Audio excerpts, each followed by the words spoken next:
الله من الشيطان الرجيم. بسم الله الرحمن الرحيم.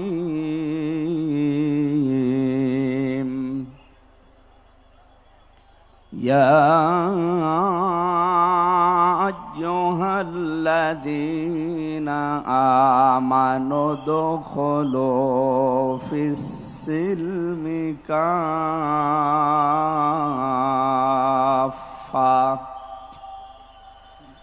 ولا تتبعوا خطوات الشيطان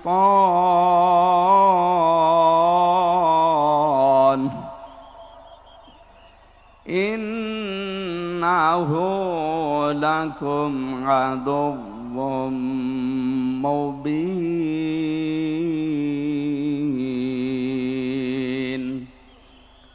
صدقت يا ربنا. عن أبي سعيد الخدري رضي الله تعالى عنه قال قال النبي صلى الله عليه وسلم أنا خاتم النبيين لا نبي بعدي إلى آخر الحديث. رواه ابن ماجه. وقال تعالى في شان رسوله وما زادهم إلا إيمانا وتسليما. اللهم صل على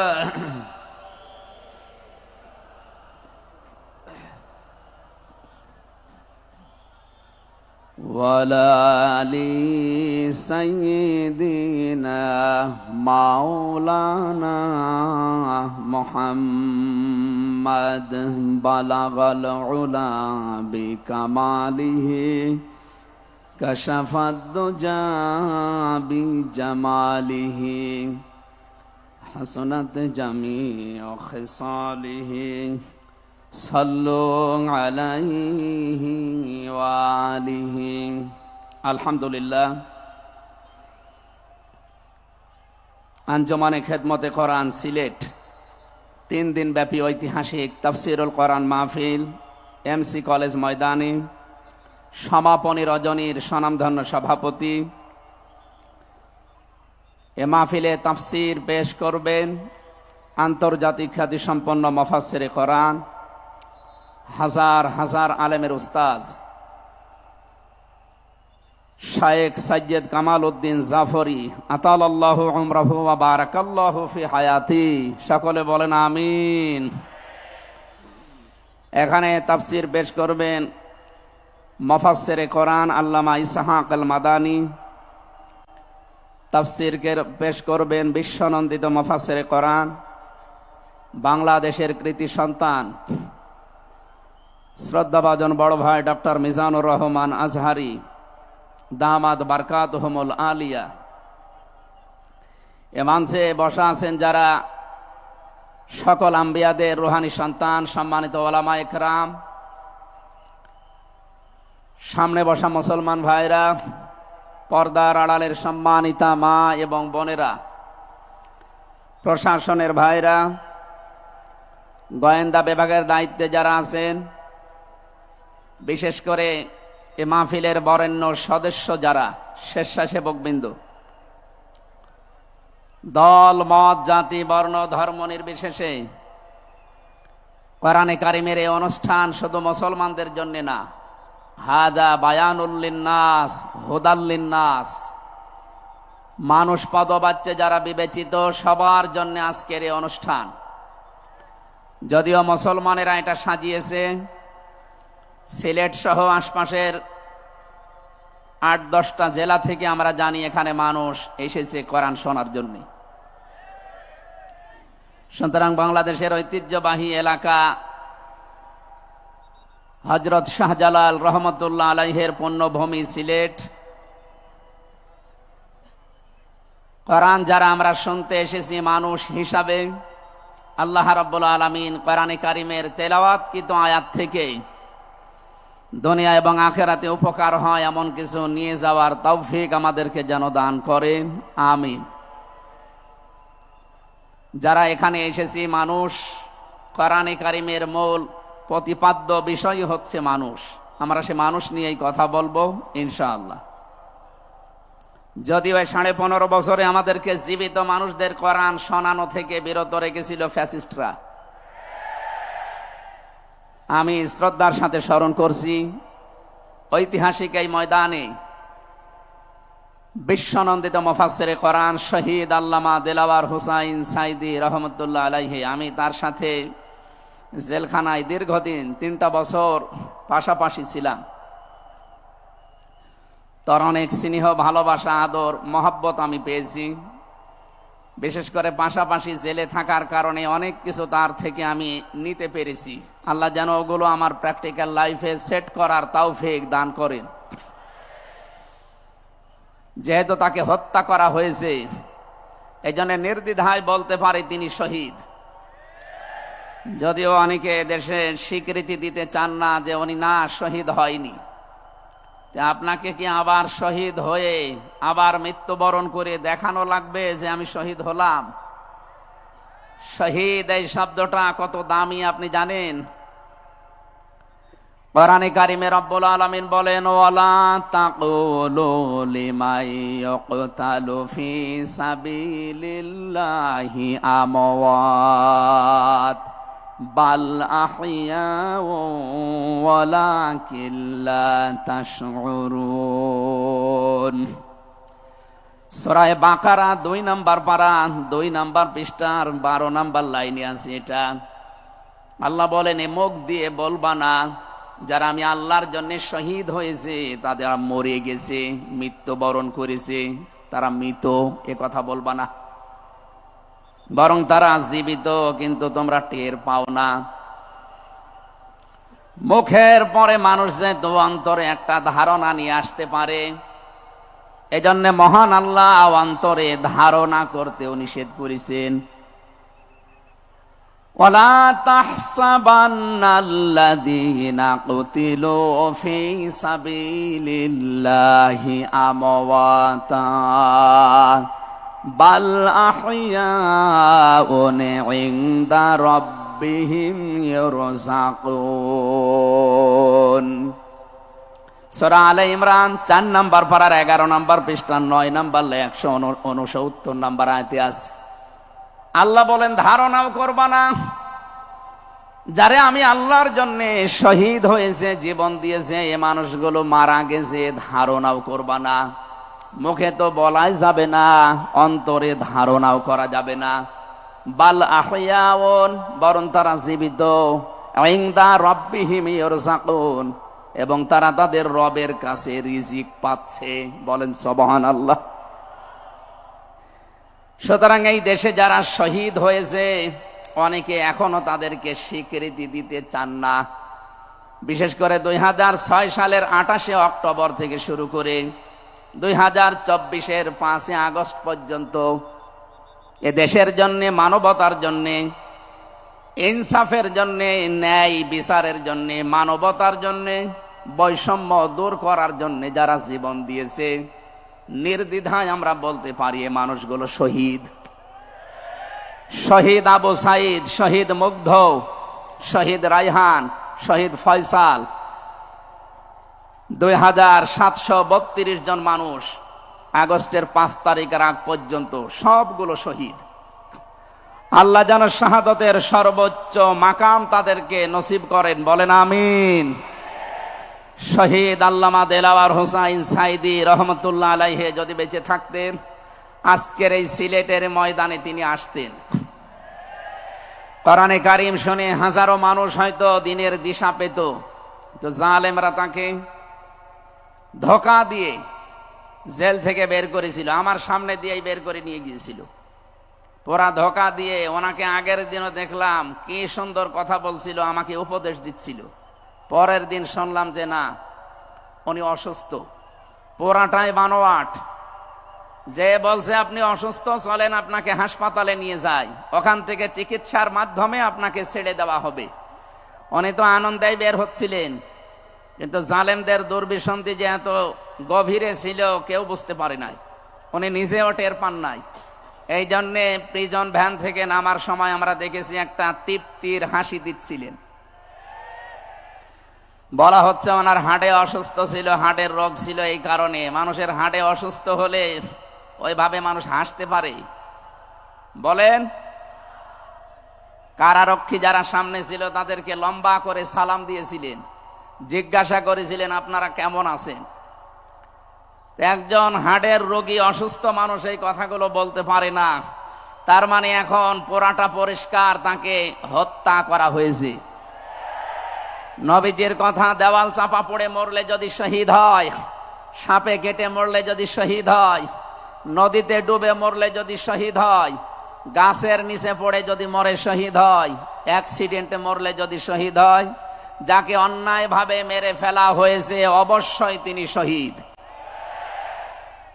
আল্লাহ রাব্বুল আলামিন তার গোলামের 50টা বছরের কোরআনের খেদমত যেন কবুল করেন, জান্নাতের সুউচ্চ মাকাম নসিব করেন, বলেন আমিন। আজকে তার সন্তানও আসবে, কলিজার টুকরা সন্তান আলহাজ শামীম বিন সাইদি অলরেডি চলে এসেছে। ও গতকাল শেষ হয়ে গেছে। আমাকে সিলেট পর্যন্ত আনার পেছনে আপনাদের যে সমস্ত মানুষগুলো ভূমিকা পালন করেছে, আমার শ্রদ্ধাভাজন উস্তাজ, ইসলামিক চিন্তাবিদ, শিক্ষাবিদ আলহাজ মাওলানা আব্দুস সালাম আল মাদানী, আতালাল্লাহু উমরাহু ওয়া বারাকাল্লাহু ফি হায়াতি, সকলে বলেন আমিন। আমরা যে কথা বলতে চাই, কোরআন আমরা শুনতে এসেছি, আমরা মানুষ। ওয়ালাকাদ কাররামনা বানি আদম, আমি বনি আদমকে সম্মানিত করেছি। অথচ এই সম্মানিত সৃষ্টির অসম্মান করার জন্য এই 15.5 বছরে অনেকেই সিনিমিনি খেলছিল। আল্লাহ তাদের সমস্ত কাজকে নস্যাৎ করে দিয়েছেন। কোরআনের ভেতরে আমরা জেনেছি, কোন জালেম যদি চেয়ারে বসে তাহলে সর্বপ্রথম 2টা কাজ করে। সূরা নমলের 34 নম্বর আয়াতে আল্লাহ দলিল দিয়েছেন, ইন্নাল মুলুকা ইযা দাখালু ক্বরিয়াতান আফসাদুহা ওয়া জাআলু আ'ইজ্জাতা আহলিহা আযিল্লা ওয়া কাযালিকা ইয়াফআলুন। আল্লাহ পাক বলেন, জালেম যদি ক্ষমতায় বসে তার প্রথম কাজ হয় সে বিশৃঙ্খলা তৈরি করে জমিনে। আমরা দেখতে পেয়েছি 15.5 বছরে প্রায় 52টার উপরে বিশৃঙ্খলা তৈরি হয়েছিল। 2 নম্বরে ওয়াজাআলু আইজ্জাতা আহলিহা আযিল্লা, ওই দেশের যারা সম্মানিত নাগরিক, সম্মানিত মানুষ যারা, তাদেরকে সে অপমান করে, অপদস্থ করে। এই দেশের সবচাইতে সম্মানিত মানুষ যারা আমরা দেখতে পেয়েছি তারা আলেম, অথচ এই বাতিলের টার্গেটই ছিল আলেমরা। এখানে সম্মানিত মানুষদের যারা সম্মান করে, অপদস্থ করে, তাদেরকে হেয় প্রতিপন্ন করে, এটা জালেমদের 2 নাম্বার কাজ। তার মানে কোরআনের এই আয়াত অনুযায়ী প্রতীয়মান হয় যারা ছিল এরা জালেম। জবান খুলে বলেন এরা কি? স্পষ্ট ভাষায় বলছি, যারা জালেম এরা আল্লাহর মামলার আসামি। কথাটা খুব হালকা মনে হচ্ছে। সূরা শূরা 25 নম্বর পারা 6 নম্বর পৃষ্ঠা 13 নম্বর লাইনের 42 নম্বর আয়াতে আছে, ইন্নামাস সাবিলু আলাল্লাযীনা ইয়াযলিমুনান নাস। আল্লাহ পাক বলেন, অবশ্যই আমি নিজে মামলা দায়ের করব তাদের বিরুদ্ধে যারা মানুষ হয়ে মানুষের উপরে জুলুম করে। আল্লাহ ইয়াজলিমুন আল মুসলিমুনা দেননি, ইয়াজলিমুনান নাস দিয়েছেন।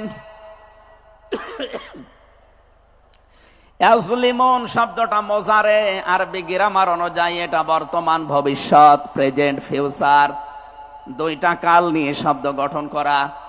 তার মানে এখন যারা এ পৃথিবীতে মানুষ হয়ে মানুষের উপরে জুলুম করছে, ভবিষ্যতেও যারা করবে, তাদের কিছু পরিণতির কথা আমরা কোরআনে জেনেছি। রব্বুল আলামিন জানিয়েছেন সূরা নমলের 52 নম্বর আয়াতে, ফাতিলকা বুয়ুতুহুম খাবিয়াতাম বিমা যালামু। হে নবী, একটু তাকান জালেমদের এই বাড়ির দিকে।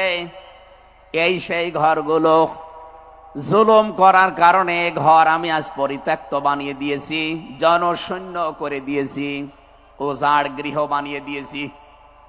সিলেটবাসী, আয়াতটা যে কত বাস্তব, যদিও এটা লূত নবী আলাইহিস সালামের উম্মতদেরকে ইশারা দিয়ে আল্লাহ নাজিল করেছিলেন, কিন্তু আমার আয়াতটা পড়ার পর ব্যাখ্যা বিশ্লেষণ দেখার পরে মনে হচ্ছে 2024 সালের 5 আগস্টের বিকাল বেলা আল্লাহ আবার নাজিল করেছেন। আল্লাহ যেন তার কুদরতি আঙ্গুল দিয়ে দেখাচ্ছেন, এই সেই ঘরগুলো খাবিয়াতান আমি জনশূন্য করে দিয়েছি, পরিত্যক্ত বানিয়ে দিয়েছি, বিমা যালামু, জালেমদের জুলুমের কারণে। এর বাস্তব প্রমাণ আমি কুষ্টিয়ায় হানিফ সাহেবের বাড়িটা দেখতে পেয়েছি। বিকাল 5টা বাজতে বাজতে মানুষ বাড়ি না ইট পর্যন্ত রাখে নাই, পায়খানার প্যান পর্যন্ত খুলে নিয়ে চলে গেছে। এতটুকু আল্লাহ শেষ করেননি, এর পরের শব্দ আমাদের জন্য। আল্লাহ তাআলা জানিয়েছেন বিমা যালামু, জালেমদের জুলুমের কারণে ওই জায়গা পর্যন্ত আল্লাহ অভিশপ্ত বানিয়ে দেয়। বাংলাদেশের 630টা থানা কম বেশি প্রায় জায়গায় আমার যাওয়া হয়ে গেছে। আমি দেখতে পেয়েছি জালেমদের কোন চিহ্ন অন্তত এদেশে আর নেই। ফাকতিয়া দাবিরুল কওমিল্লাযিনা যালামু, আল্লাহ বলেন জালেমদের শিকড় কাটা হয়ে গেছে।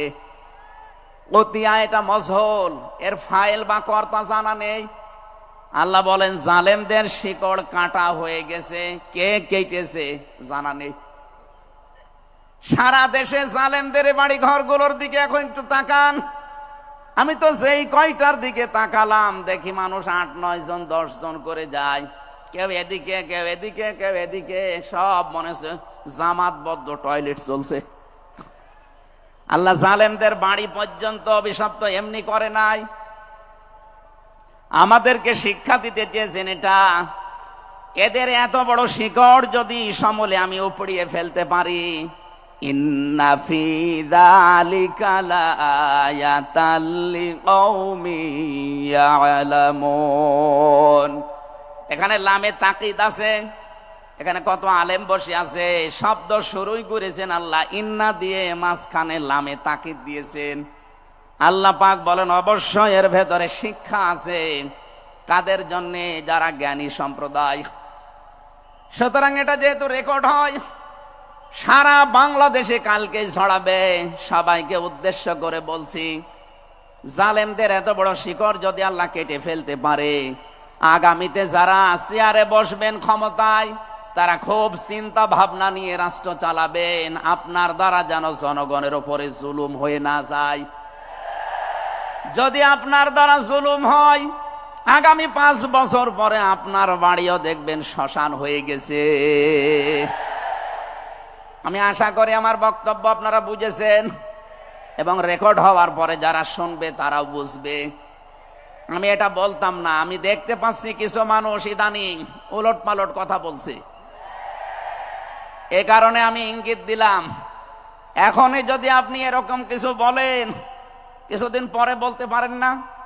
গতকালকে এক নেতা এইটা জানিয়েছে যে 15 বছর তো কোরআনের অনুষ্ঠানে অনুমতি লাগতো, আমরা যদি আসতে পারি অনুমতি দেব না। তা আপনি এ কথা বলবেন আমরা জানি, তা কিছুদিন পরে বলতে পারলেন না, আগেই বলে দিলে মানুষ তো সব চিনি ফেলবে। এই জন্যে আমার মনে হয় আপনি ভুল করে ফেলেছেন। আপনি আস্তাগফিরুল্লাহ বা তওবা করে নেবেন, থুক্কু এরকম কিছু দিয়ে অন্তত ফিরে আসবেন যে না, এটা এখন আমি বলবো না, কিছুদিন পরে বলবো। মানুষকে আল্লাহ সম্মান দিয়েছেন, সেই মানুষের উপরে যারা জুলুম করে তারা আল্লাহর কেসের আসামি। পুলিশের কাজে বাধা দেন, পুলিশ বাদী মামলা হবে। আর যারা মানুষ হয়ে মানুষের উপরে জুলুম করে তারা আল্লাহবাদী মামলার আসামি। আল্লাহ কিন্তু ইয়াজলিমুন আল মুসলিমুনা দেননি, যে মুসলমানদের উপরে যারা জুলুম করে ইয়াজলিমুনা নাস দিয়েছেন। বলেন তো হিন্দু কি মানুষ না? আরো আসতে বলেন। এই যে বাইরের দেশের যে সমস্ত আন্তর্জাতিক রিপোর্ট গুলো আছে, ভয়েস অফ আমেরিকা এবং মাইক্রোসফট, সব খ্রিস্টানরা ইহুদিরা এরা চালায়। এরা রিপোর্ট দিচ্ছে সারা বিশ্বের 257টা দেশের ভেতরে সবচাইতে নিরাপদে সাম্প্রদায়িক সম্প্রীতি নিয়ে বাস করছে বাংলাদেশের মানুষ। অথচ এই 54 বছর মিথ্যাচার করে বিশ্বের মোড়লদের কাছে আমাদেরকে অনেকেই কালার করার চেষ্টা করেছে। তারা এতদিন মানুষকে শুনিয়েছে বাংলাদেশে সংখ্যালঘু নির্যাতন হয়, এটা দাহা মিথ্যা কথা। যারা এটা ছড়িয়েছেন সারা বিশ্ব তাদেরকে এখন ধিক্কার দিচ্ছে, ঘৃণা জানাচ্ছে। তারা বলছে এই বাংলাদেশ নিয়ে যারা মিথ্যাচার করছে ওদের জন্মটাই মিথ্যার উপরে। আপনি মাইক্রোসফট দেখেন, তারা রিপোর্ট দিয়েছে সারা বিশ্বের সবচাইতে বেশি মিথ্যা তথ্য ছড়ানো হয় ভারতে। আমি নাম নিতে চাইছিলাম না, বেরিয়ে গেছে। ওদের নাম আমার নিতে মনে বলে না। আমি ঘৃণা করি ওদের উগ্রপন্থী কিছু মানুষকে। হিন্দু ভাইরা আমাদের শত্রু না, কিছু উগ্র আছে যারা জঙ্গি, ওরা এই নামটা মুসলমানদেরকে দিয়েছে। অথচ সবচাইতে বড় জঙ্গি এই উগ্র হিন্দুরা। এদের কারণে আজ হিন্দু সমাজেরও বদনাম হয়ে যাচ্ছে। পরিষ্কার কথা শোনেন বাংলার মানুষেরা, একটা মুসলমানকে যদি আঘাত করেন একটা গুনাহ হবে, কোন অমুসলিমের গায়ে হিন্দুর গায়ে যদি আঘাত করেন ডবল গুনাহ হবে। একটা জুলুমের গুনাহ আর একটা আমানতের খেয়ানত করার গুনাহ। তারা আমাদের কাছে আমানত না, কথা বলেন না কেন? অথচ 15.5 বছর আমরা আমানতের অনেক খেয়ানত করে ফেলেছি। আগামীতে এই খেয়ানত হবে না ইনশাআল্লাহ। বিশ্ব ইসলামী আন্দোলনের সর্বজন শ্রদ্ধাভাজন নেতৃত্বে যিনি আছেন, আপনাদের সিলেট বিভাগের কৃতি সন্তান, উনি অলরেডি জানিয়ে দিয়েছেন এদেশে যদি ইসলাম আসে সবচাইতে বেশি নিরাপদে থাকবে অমুসলিমরা। এই জন্য গাইবান্ধায় দেখলাম একটা অনুষ্ঠানে, তার আগে একজন হিন্দু পুরোহিত ঠাকুর বক্তব্য দিচ্ছিল যে এই দেশে আগস্টের 5 তারিখের পর থেকে সবচাইতে বেশি নিরাপদে আছি আমরা অন্য ধর্মের লোকেরা। আমরা একথা বিশ্বাস করি, যদি দেশে ইসলাম আসে সবচাইতে বেশি নিরাপদে থাকতে পারবো আমরা। এই জন্য তারাও মনে প্রাণে ইসলাম এদেশে কায়েম হোক এটা চাচ্ছে, বলেন আলহামদুলিল্লাহ। এই জন্য হিন্দুরা আমাদের শত্রু না। আল্লাহ বলেন যারা মানুষ হয়ে মানুষের উপরে জুলুম করে, অত্যাচার করে, এরা আমি আল্লাহর মামলার আসামি। যারা বিশ্বজিৎকে হত্যা করেছেন তিনি আমার সাথে জেলখানায় 3 বছর ছিল, সে ফাঁসির মামলার আসামি। এখন 30 বছর তারা জেল খাটা লাগবে, যাবজ্জীবন জেল হয়ে গেছে। শাওন ছেলেটার নাম, বাড়ি খুলনা, আমাকে মাঝে মাঝে এই তালিকা করার জন্য আসতো, আমাদের রাইটার ছিল। এসে আবার কাছে কান্নাকাটি করে বলতো, হামজা ভাই জীবনে যা ভুল করেছি। এই বিশ্বজিৎ ছেলেটা বারবার আমাকে বলছিল যে কিসের জামাত ইসলাম, কিসের শিবির। ভাই আমি তো মুসলমানই না। আপনার যদি বিশ্বাস না হয় তো আমি কাপড় চোপড় খুলি, তারপরও আমরা তারে মানি নাই। কপের পরে কপ দিয়ে জায়গায় শেষ করে দিয়েছি। এখন এই যে আমার মা বাবা আমার আর পরিচয় দেয় না, এমনকি আমার যাদের কথা মতো এই কাজ করেছিলাম তারাও আর কোনো খোঁজ খবর নেয় না। 30টা বছর এখন আমার জীবন থেকে নষ্ট হয়ে যাচ্ছে। উনি আমাকে জানিয়েছিলেন, এই জন্য আমি বললাম। উনি বলেছে আপনি বাইরে যদি যেতে পারেন জনগণকে সতর্ক করবেন, কেউ যেন কারো উস্কানিতে পা দিয়ে অন্তত জীবনটা নষ্ট করে ফেলে না ফেলে। এই জন্য এই মেসেজটা পৌঁছালাম। অনেকে উস্কানি কিন্তু দিচ্ছে। আগস্টের 5 তারিখের পর থেকে উস্কানি আরম্ভ হয়েছে বাংলাদেশকে বিশৃঙ্খল করার জন্য বিভিন্ন কায়দায়। একটাও হালে পানি নেয়নি, এখন আবার অন্য একটা নতুন ফর্মুলা আরম্ভ করেছে, এটাও হালে পানি নেবে না ইনশাআল্লাহ। সুতরাং যারা পালিয়ে গেছে তাদের উস্কানিতে পা দিয়ে যদি এই দেশে কেউ বিশৃঙ্খল পরিবেশ তৈরি করতে চান, একটু গোপালগঞ্জের দিকে আপনি মাঝে মাঝে তাকাবেন।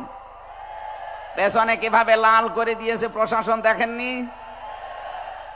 ওই সময় সন্তান গোপালগঞ্জ থেকে ঢাকায় আসলে, বসে আসলে 300 টাকা, দাঁড়িয়ে আসলে 1000 টাকা।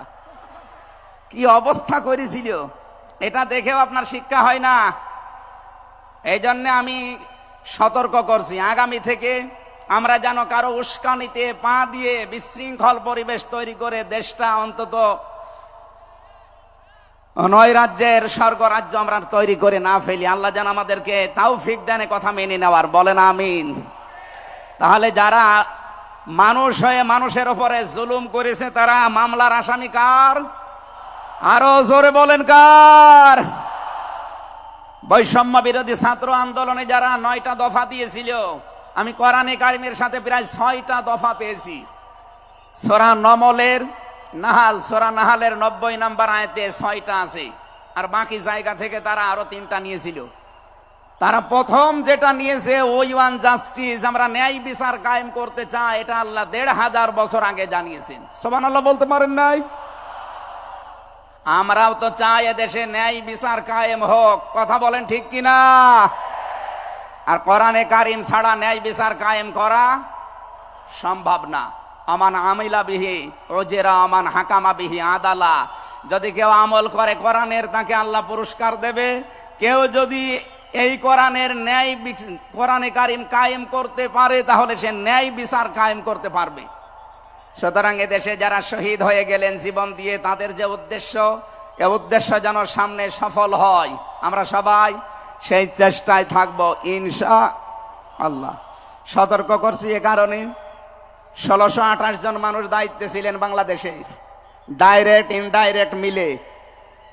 এরা আমরা যতদূর দেখতে পেয়েছি, আমার জেল জীবনের 3টা বছর ফাঁসির কন্ডেম সেলের ভেতরে আমি দেখেছি বাস্তবতা। এই 1628 জন কম বেশি এরা জুলুমের সাথে জড়িত। কেউ সরাসরি জালেম, কেউ জালেমের দোসর।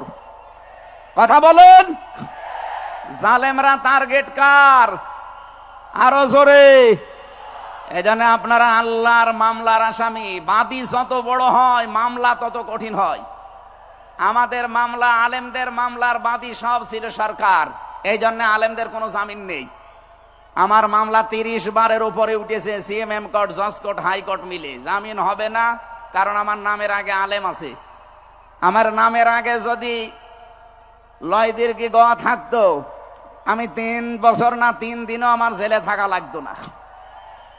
আমাকে ধরার পরে তারা অফার দিয়েছিল, যা যা বলতে বলি এইগুলো শুধু বলবেন, কালকে আপনাকে আমরা ছেড়ে দেব না। এত মিথ্যা কথা বলা আমার দ্বারা সম্ভব না। বলে তাহলে যান। এই যে দিয়ে দিল, ন্যায় বিচার কায়েম হচ্ছে দেশে, এই কথা তারা মানুষকে শোনাতো। পুরাটাই চলেছে 15.5 বছরে, পুরা অবিচার আর অন্যায়। এই জন্য যারা আল্লাহর মামলার আসামি, আপনি ভাবতে পারেন বিষয়টা কত বড় বিষয়। আল্লাহ নিজে মামলার বাদী, নিজে বিচারপতি, নিজে রায় দেবেন। এই জন্য জালেমদের একুলো শেষ, অকুলো শেষ। মানুষ হিসাবে আমরা মানুষকে সামনে সম্মান দিয়ে চলবো ইনশাআল্লাহ। দরুদ আর সালাম পড়ছি আমাদের নবী, মানবতার মহান শিক্ষক মুহাম্মদুর রাসূলুল্লাহ সাল্লাল্লাহু আলাইহি ওয়াসাল্লামের প্রতি। বিশ্ব নবীকে আল্লাহ পড়া কোরআন শরীফে, এই যে কোরআনের যে আয়াত পড়লাম আমরা, সূরা বাকারার 208 নম্বর আয়াত আমরা তেলাওয়াত করেছি। এ কোরআনে কারিম পড়তে হলে প্রতিটি অক্ষর, 29টা অক্ষর আমরা আছে জানি আরবি, প্রতিটি অক্ষর দিয়ে নবীজিকে আল্লাহ ডাক দিয়েছেন একটা সুন্দর এবং উত্তম নাম নিয়ে। বিশ্ব নবীকে আল্লাহ আলিফ দিয়ে জানিয়েছেন আহমদ, তিনি প্রশংসিত। বা দিয়ে আল্লাহ জানিয়েছেন আমার নবী বাশির, তিনি সুসংবাদদাতা। তা দিয়ে আল্লাহ জানিয়েছেন আমার নবী মুত্তাকি, তিনি পরহেজগার। সা দিয়ে আল্লাহ পাক জানিয়েছেন আমার নবী মুদ্দাসসির, তিনি কম্বলওয়ালা। জিম দিয়ে আল্লাহ জানিয়েছেন আমার নবী জামিল, সুন্দর। হা দিয়ে আল্লাহ জানিয়েছেন আমার নবী হামিম, অন্তরঙ্গ বন্ধু। খ দিয়ে আল্লাহ জানিয়েছেন আমার নবী খাতামান নাবিয়্যিন, শেষ নবী। এভাবে বলতে বলতে সর্বশেষ অক্ষরে যে দেখবেন ইয়া, আল্লাহ জানিয়েছেন ইয়াসিন। বলেন আল্লাহু আকবার। তাফসিরে কাবীর আল্লামা ফখরুদ্দিন রাজি রহমতুল্লাহ আলাইহি এই সিন শব্দের তিনি 5টা ব্যাখ্যা দিয়েছেন। তিনি লিখেছেন সিন মানে সাজ্জিদুল আলামিন, সিন মানে সাজ্জিদুল বাশার, সিন মানে সাজ্জিদুল কাউনাইন, সিন মানে সাজ্জিদুল আম্বিয়া, সিন মানে সাজ্জিদুল মুরসালিন। এক একটা শব্দের ভেতরে হাজার হাজার কথা তিনি দিয়েছেন। আমি একটা বলছি, সিন মানে সাজ্জিদুল আলামিন। শুধু আলম না, আলামিন বহু বচন। এই পৃথিবীতে 257টা রাষ্ট্র আছে। যত জগৎ আল্লাহ বানিয়েছেন, আপনি যে জগতেই বাস করেন না কেন, মুহাম্মদ রাসূলুল্লাহকে আপনাকে নেতা মানা লাগবে, আদর্শ মানা লাগবে। কারণ আল্লাহর ঘোষণা দেওয়া নেতা এই একজন। আল্লাহ পৃথিবীর অন্য কাউকে হে নেতা এ শব্দ বলেননি। শুধু আমাদের নবী, আপনার নবী মুহাম্মদ রাসূলুল্লাহকে জানিয়েছেন ইয়াসিন, হে নেতা। আয়াতের তাফসিরে আমি আরেকটা আয়াত পেয়েছি, সূরা হুদ 12 নম্বর পারা 12 নম্বর পৃষ্ঠার 1 নম্বর লাইনের 98 নম্বর আয়াত। এটা তাফসিরে ফি জিলালিল কোরআনে পাবেন। আমি সামারাইজ করে বলছি, যদিও ফেরাউন সম্পর্কে এটা নাজিল হয়েছে। সাইয়্যিদ কুতুব রাহমাতুল্লাহ আলাইহি তাফসীর করতে গিয়ে তিনি লিখেছেন, যেই নেতা জাহান্নামে যাবে কিয়ামতে, ওই দলের নেতার যত অনুসারী আছে, যত মানুষ তাকে অনুসরণ করত, সব অনুসারীরা তার সাথে জাহান্নামে যাবে। এটা বাংলাদেশের সাথে খুব দরকার, এজন্য আমি সতর্ক করলাম। আপনার বিবেকের কাছে প্রশ্ন করে এটা নেতা নির্বাচন করবেন, এটা দুনিয়ার বিষয় হলে আমি বলতাম না, এটা আখিরাতের সাথে রিলেটেড। যার নেতা ঠিক নেই, ওই নেতা যদি জাহান্নামে যায়, ইয়াকদুমু কওমাহু ইয়াওমাল কিয়ামাতি ফাআওরাদাহুমুন নার ওয়া বিসাল বিরদুল মাওরুদ। জোরে বলেন আল্লাহু আকবার। সিলেটবাসী, সারা বাংলাদেশ এখন আমার সামনে, এই যে দেখতে পাচ্ছেন না, সারা বাংলাদেশে ছড়াইয়া যাচ্ছে। যাদের নেতা ঠিক নেই, আদর্শ ঠিক নেই, এক্ষুনি আপনি তওবা করে ঠিক করবেন। সত্যি বলছি, যাদের নেতা ঠিক নেই, ওই নেতা যদি জাহান্নামে যায়, আল্লাহর কসম আপনাকে ওর সাথে জাহান্নামে যাওয়া লাগবে। নেতৃত্ব দেওয়ার জন্য গুণ বললাম কয়টা? বলেন বলেন। আপনি সূরা বাকারার 247 নম্বর আয়াতটা দেখবেন। ক্বালা ইন্নাল্লাহা আসতাফাহু আলাইকুম ওয়া যাদাহু বাসতাতান ফিল ইলমি ওয়াল জিসম ইলা আখিরি আয়া। আল্লাহ নিজে জানিয়েছেন, এই পৃথিবীতে কেউ যদি নেতৃত্ব দিতে চায়, তার প্রথম নাম্বারে জ্ঞান লাগবে। জোরে বলেন, কি লাগবে? আপনি যাকে মেনে চলেন, যার না নেতৃত্ব মানেন, বলেন তো সে জ্ঞানী আপনার দৃষ্টিতে মনে হয়?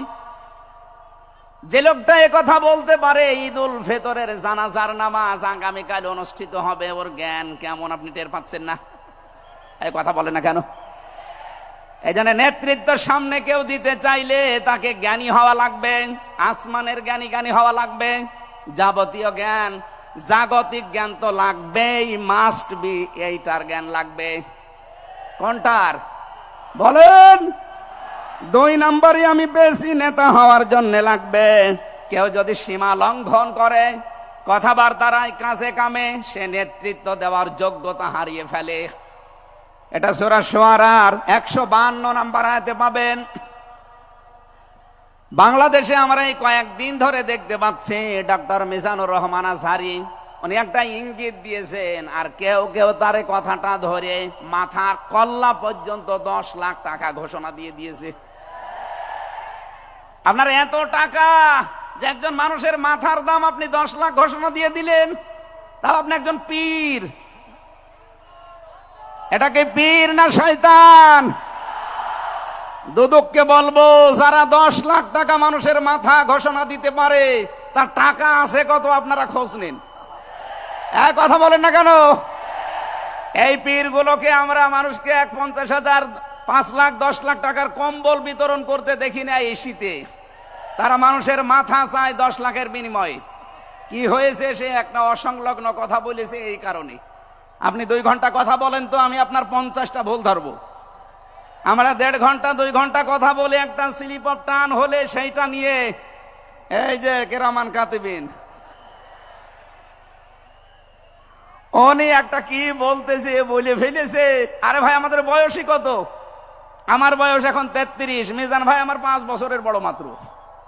সব মিলে নাই তার 38-40 বছর হবে। এখনো তো নবুয়তের বয়সে আমরা পাইনি। কথা বলে না কেন? নবীকে আল্লাহ 40 বছরের আগে নবুয়ত দেয়নি, আমরা তো সে বয়সে এখন মানে পার হতে পারিনি। দুই একটা কথা এদিকে ওদিকে হলে আপনারা মাথা 10 লাখ টাকা, মাথা কি এত ফ্রি বলেন? কেউ কেউ অলরেডি আবার বলেছে এরা ধর্ম ব্যবসায়ী। এই কথা যেই লোকটা জানিয়েছে মিজানুর রহমান আজহারীর নাম নিয়ে যে এটা ধর্ম ব্যবসায়ী, আপনার ঈমান চলে গেছে। কারণ মিজানুর রহমান আজহারীর নামের আগে একজন আলেম লেখা আছে, আল উলামা ওয়ারাসাতুল আম্বিয়া, আলেমরা নবীর ওয়ারিস। এই কথা বলেন না কেন? অনেক বড় দায়িত্ব তার মাথার উপরে। নবী যে জানিয়েছেন আনা খাবাল খাতামান নাবিয়্যিন আলা নাবিয়্যা বাদি, আমি শেষ নবী, আমার পরে কোনো নবী নেই। এ কথার ভেতর একটা ইঙ্গিত আছে, নবী শেষ, তারপরে নবী নেই।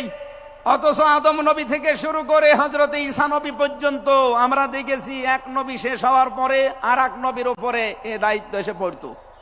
উম্মতের দায়িত্ব ভার নবীরা নিত, কিন্তু এখন তো নবী নেই। যেহেতু ওনার ঘোষণা আমার পরে আর কোনো নবী নেই, আমি শেষ নবী, এই হিসাবে নবীজি জানিয়েছেন আল উলামা ওয়ারাসাতুল আম্বিয়া, আমি থাকবো না কিন্তু আলেম থাকবে, এরাই আমার ওয়ারিস, এরাই আমার স্থলাভিষিক্ত। নবীর উপরে কথা বললে যেমন আমল আখলাক আল্লাহ নষ্ট করে দেয়, আলেমদের বিরুদ্ধে, আলেমদের উপরে কারো যদি কথা যায় তার পেছনের আল্লাহ সব নষ্ট করে দেবে। অহুম লা ইয়াশউরুন, কখন যে নষ্ট হয়ে যাবে আপনি টেরও পাবেন না। এই জন্য সীমা লঙ্ঘন করা যাবে না, কথা এবং আচরণে আপনারা সাবধান থাকবেন। যারা এই সীমা লঙ্ঘন গুলো করছেন, কাদের ইঙ্গিতে করছেন আমরা কিন্তু জানি। মাঝে মাঝে দাদারা এসে আপনাদের কান পড়া দিয়ে যায়, আর আপনারা তখন উল্টা পাল্টা কথা বলতে থাকেন। কেউ না জানলে দেশের আলেমরা কিন্তু আগেই টের পায়, কারণ এরা তাহাজ্জুদের নামাজের সেজদায় আমার আল্লাহর সাথে কথা বলে। কথা বলেন না কেন?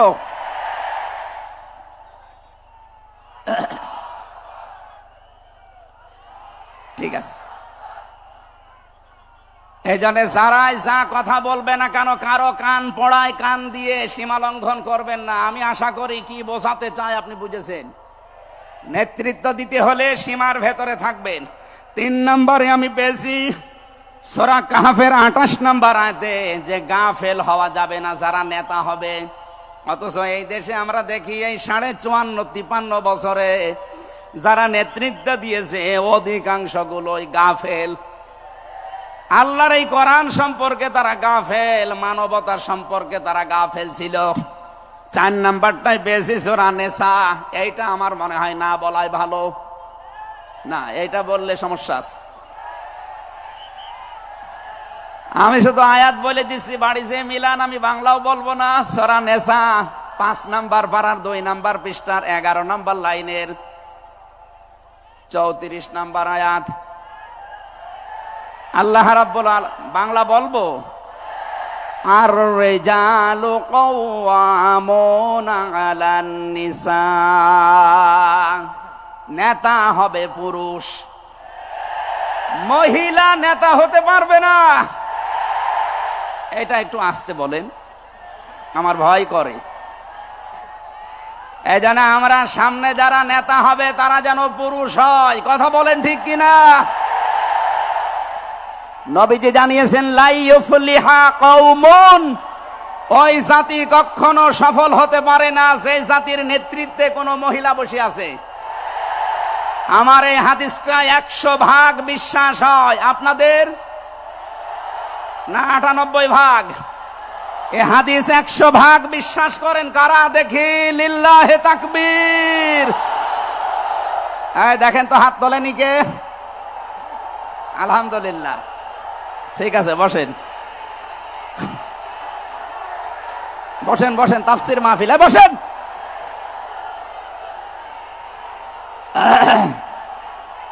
এটা যদি আমরা মেনে নিতে না পারি, এই 54 বছরে আমরা যেখানে ছিলাম আরো পেছিয়ে যাওয়া লাগবে। এই জন্য আমরা সামনে এগিয়ে যেতে চাই। কোরআনের সূরা নিসার 34 নম্বর আয়াত, সামনে যদি নেতা হয় পুরুষ মানুষ হবে ইনশাআল্লাহ। আরো জোরে বলেন ঠিক কিনা? 5 নাম্বার পেয়েছি সূরা বাকারা 124 নম্বর আয়াত, কোন জালেম নেতা হতে পারবে না। আমাদের জাতির পিতা হযরত ইব্রাহিম আলাইহিস সালামকে দিয়ে আল্লাহ উদাহরণ দিয়েছেন। আপনি সূরা বাকারার 124 নম্বর আয়াতটা পড়ে নেবেন। সুতরাং যারা জালেম হবেন সামনে তাদের নেতৃত্বে আসার দরকার নেই, আপনি ভিক্ষা করে খান। কথা বলেন না কেন? আমরা অনেককেই দেখতে পাচ্ছি এই যে দ্বিতীয় স্বাধীনতার পর থেকে অনেকেই জুলুম আরম্ভ করেছেন।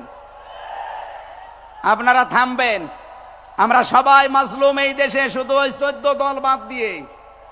সুতরাং আমরা এই মাজলুম গুলো যেন আবার জালেম হয়ে না যায়, তাহলে নেতৃত্ব দেওয়ার যোগ্যতা আমরা হারিয়ে ফেলবো। আল্লাহ যেন আমাদেরকে বাঁচান, বলেন আমিন। সূরা বাকারা আয়াত নাম্বার 208। আমরা একটা মাত্র আয়াত থেকে আজকে তাফসীর করার জন্য বসছি, আমার নির্ধারিত সময় পর্যন্ত যাব।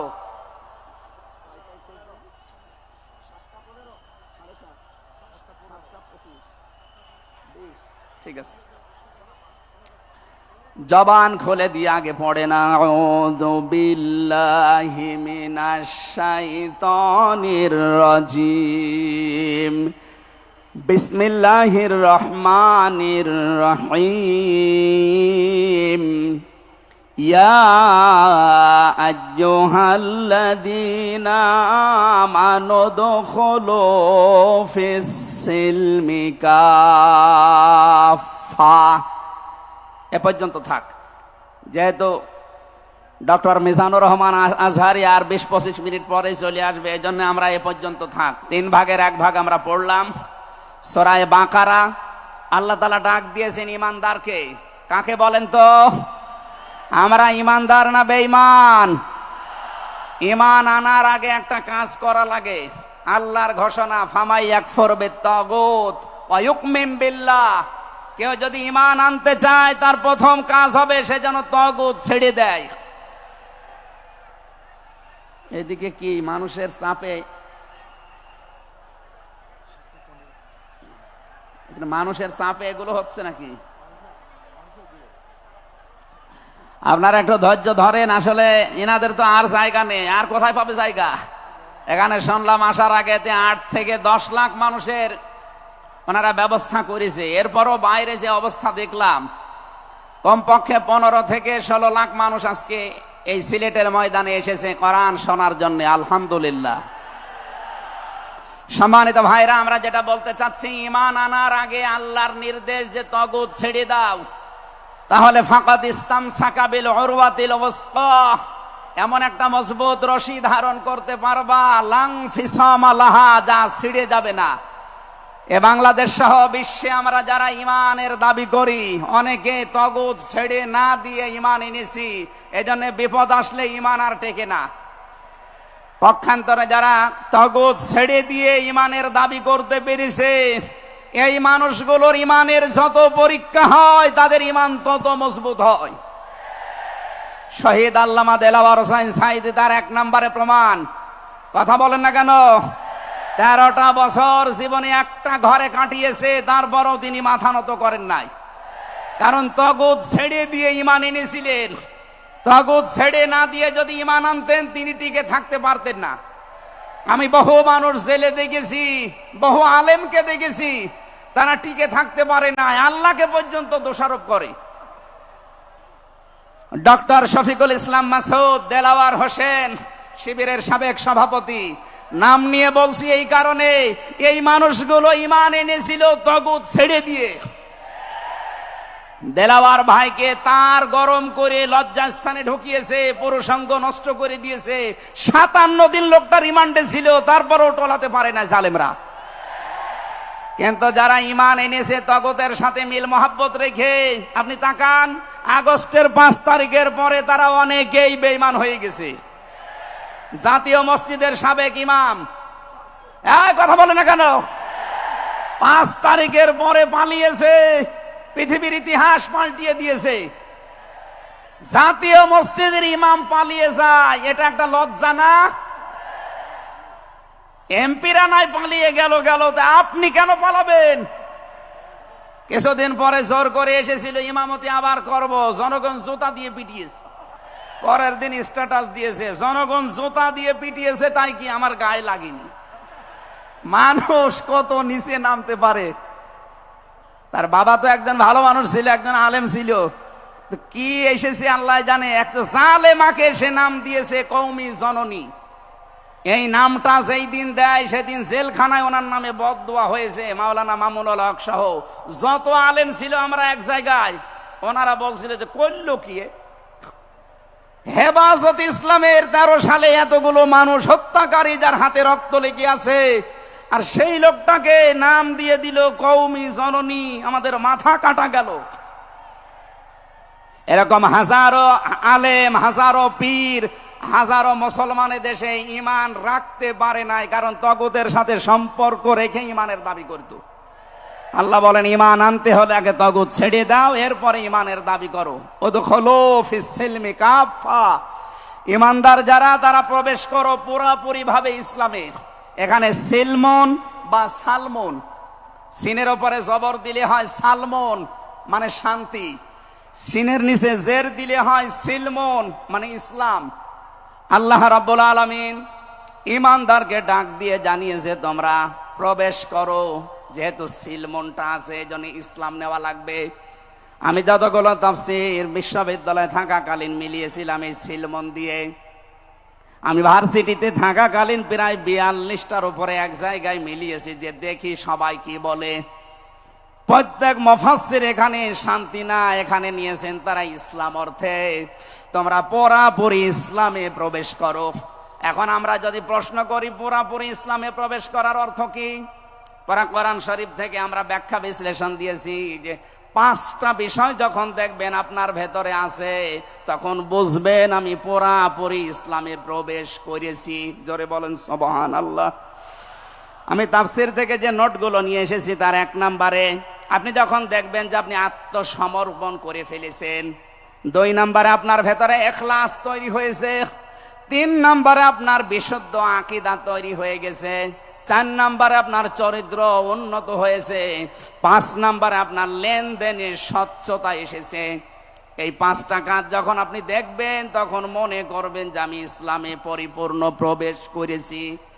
এখন বলেন তো আপনার কি 5টা কাজ পরিপূর্ণ হচ্ছে? আত্মসমর্পণ 1 নম্বরে আপনাকে করা লাগবে আমার আল্লাহর সামনে। কার সামনে? এটা দেখিয়েছেন আমাদের জাতির পিতা হযরত ইব্রাহিম। ইয ক্বালা লাহু রাব্বুহু আসলিম ক্বালা আসলামতু লিরাব্বিল আলামিন। সূরা বাকারা 1 নম্বর পারা 19 নম্বর পৃষ্ঠা 7 নম্বর লাইনের 131 নম্বর আয়াতে আছে। এটা ইবনে কাসিরে পাবেন। আল্লাহ পাক বলেন আত্মসমর্পণ করো। উনি গাছের মাথায় বসে কোড়াল দিয়ে কাঠ কাটছিলেন, ডাক দিয়ে বলে মাবুদ এখানে বসে আত্মসমর্পণ করব কি করে? আল্লাহ পাক বলেন আত্মসমর্পণ এখানে খতনা করে আত্মসমর্পণ করো। গাছের মাথায় তিনি কোড়াল দিয়ে খাতনা করে বললেন আমি মহাবিশ্বের প্রতিপালকের কাছে আত্মসমর্পণ করলাম, স্যালেন্ডার করলাম। এতটুকু তিনি শেষ করেননি, তিনি ডাক দিয়েছিলেন ইন্তেকালের আগে তার সন্তানদেরকে, ওয়াসাা বিহা ইব্রাহিম বানিহি ওয়া ইয়াকুব ইয়া বানিয়া ইন্নাল্লাহা আসতাফা লাকুমুদ্দিন ফালা তামুতুন্না ইল্লা ওয়া আনতুম মুসলিমুন। হযরত ইব্রাহিম আলাইহিস সালাম এবং ইয়াকুব এই 2 জন নবী ইন্তেকালের আগে তার সন্তানকে ডাক দেন, হে আমার কলিজার টুকরার সন্তানেরা, ইন্নাল্লাহা আসতাফা, অবশ্যই আল্লাহ তোমাদের জন্য মনোনীত করেছেন লাকুমুদ্দিন, একটা দিনকে, ফালা তামুতুন্না ইল্লা ওয়া আনতুম মুসলিমুন, মৃত্যুবরণ করবা না যতক্ষণ মুসলমান হতে না পারো।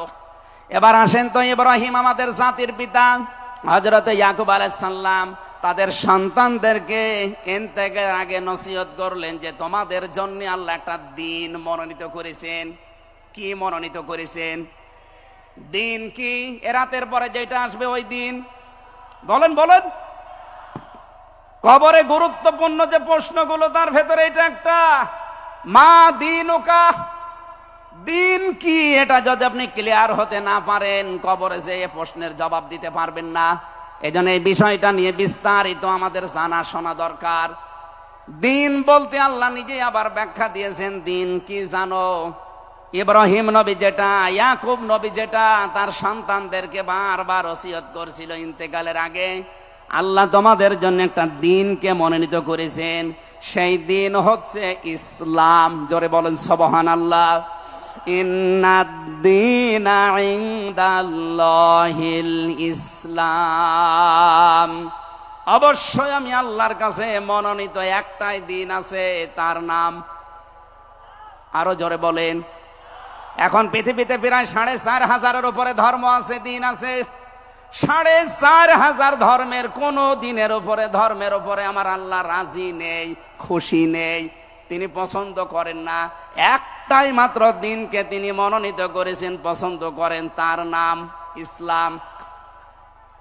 ওয়ামাই ইয়াবতাগি গায়রাল ইসলামি দীনান ফালা ইউকবালা মিন ওয়া হুয়া ফিল আখিরাতি মিনাল খাসিরিন।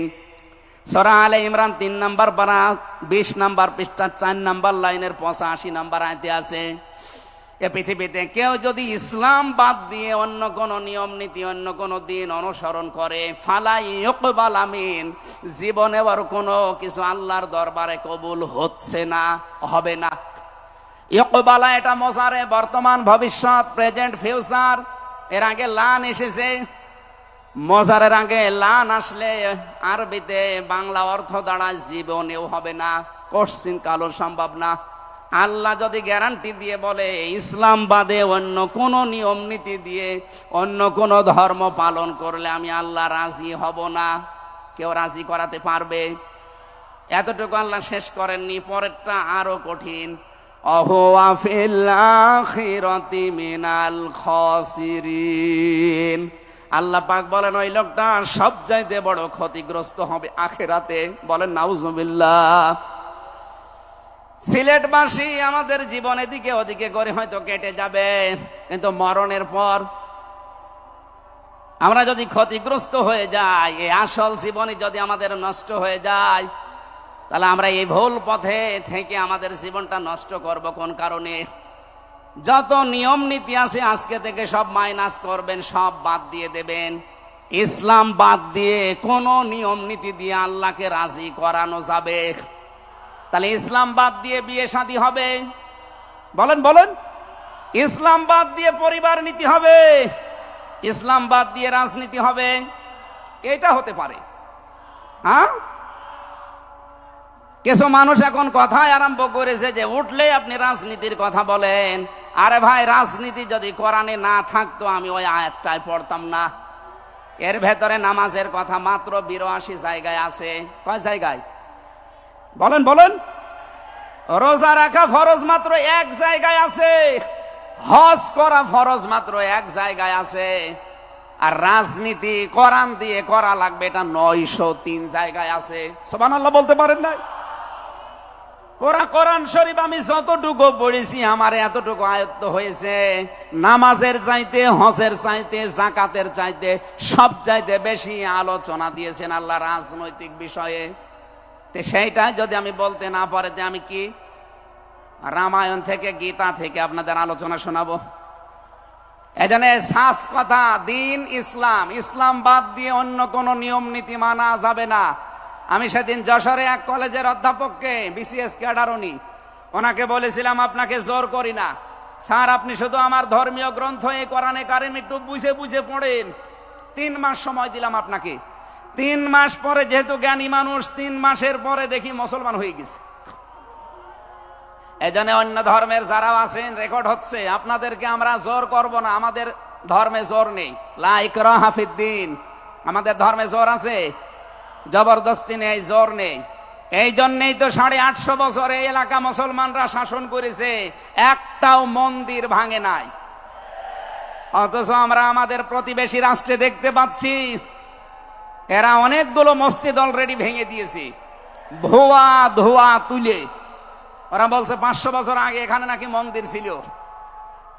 বিশ্বের মানুষেরা দেখি মাটির নিচে তেল পায়, গ্যাস পায়, আরে শয়তানরা শুধু মাটির নিচে মন্দির পায়। আপনাদের পূর্বপুরুষেরা আল্লাহর ঘর ভাঙতে এসে কাসফিম মাকুল হয়ে গেছে। আমরা দেখতে পাচ্ছি আগামীতে আল্লাহর ঘর মসজিদগুলো ভেঙে দেওয়ার কারণে আল্লাহ নিজে কিন্তু প্রতিশোধ নেবে। কাসফিম মাকুল আপনাদেরও বানিয়ে দেবে ইনশাআল্লাহ।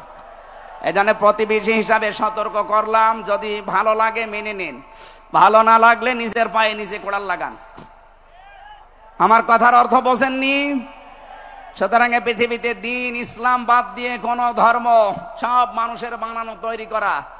অন্য ধর্মের মানুষদেরকে আমরা চ্যালেঞ্জ করছি, আহ্বান জানাচ্ছি, আমাদের এইটা পড়েন, লা ইকরাহা ফিদ্দিন লা রাইবা ফি যালিকাল কিতাবু লা রাইবা ফি। কোনো সন্দেহ নেই, সন্দেহের অবকাশ পর্যন্ত নেই।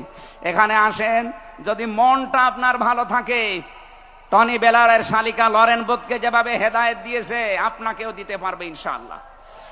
সে আহ্বান রেখে, এখনো যেহেতু 4টা অর্থ ছিল, আপনি যে ইসলামে প্রবেশ করেছেন তার দ্বিতীয় অর্থ আপনি দেখবেন যে আপনার ভেতরে ইখলাস আছে কিনা।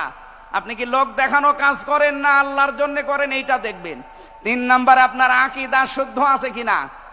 আজ এই দেশের একটা মাসলুম সংগঠনের উপরে একটা তহমত দেওয়া হয় যে এদের আকীদা ঠিক নেই। আপনার আকীদা কত ভালো, আমি নিচে নামলাম না। 4 নম্বরে উন্নত চরিত্রের অধিকারী হওয়া লাগবে, আর এটা নিতে হবে মুহাম্মদুর রাসূলুল্লাহর কাছ থেকে। 5 নম্বরে আমাদের লেনদেন স্বচ্ছ হওয়া লাগবে। আপনারা তাফসীর শুনতে এসেছেন, আমরা বিস্তারিত আর বলতে পারলাম না আজকে, কারণ আমার সময় শেষ হয়ে গেছে। আগামীতে কিছুক্ষণ পরে যেহেতু ডক্টর মিজানুর রহমান আজহারি ভাই আসবে, ওনার কাছে আমরা আরো গুরুত্বপূর্ণ কথা শুনবো ইনশাআল্লাহ। আজকের কথাগুলো আল্লাহ আমাদের জীবনে প্র্যাকটিক্যাল লাইফে আমল করার তৌফিক দিন, আমিন। বারাকাল্লাহু লানা ওয়া লাকুম ফিল কোরআনিল আযীম। আসসালামু আলাইকুম ওয়া রাহমাতুল্লাহ।